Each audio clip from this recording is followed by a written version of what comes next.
Iraan on kahjustanud Ameerika Ühendriigid F-35 hävitajat.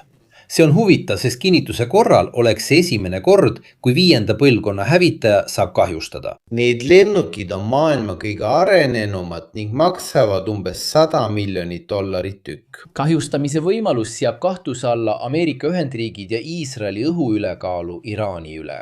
See tähendab, et pärast 3 nädalat sõda suudab režiim endiselt osaliselt oma õhuruumi sulgeda. Aga tuleme selle video juurde, mille Iraani võimud avaldasid ja kus väidetavalt on näha, kuidas rakett tabab F-35 lennukit. Me ei suuda veel kindlaks teha, kas video on toodetud või muudetud tehisintellekti abil, kuid paljud, sealhulgas usaldusväärsed allikad, arutavad selle üle. Praegu ei ole meil Ameerika Ühendriikide võimude kinnitust. Ainus teave, mille nad on avaldanud, on see, et F-35 oli sunnitud tegema hädamaandumise mitte missiooni ajal. Iraanlased ei ole ühtegi vrakki näidanud. Videos ei ole näha mingit reaktsiooni F-35 poolt. Ei mingit põiklemismanöövrit raketi vältimiseks ega ka soojuspeibutite väljalaskmist. Raketi sensori eksitamiseks lasevad piloodid tavaliselt välja soojuspeibutit, kui neid jälitab rakett. See on vastumeede sensori eksitamiseks, kui raketil oli passiivne juhtimissüsteem, mis jälgib lennuki soojusjälge. F-35 ei tuvastanud lähelevat raketti, mistõttu piloodil võis puududa reageerimisaeg või võimalus vastumeetmeteks.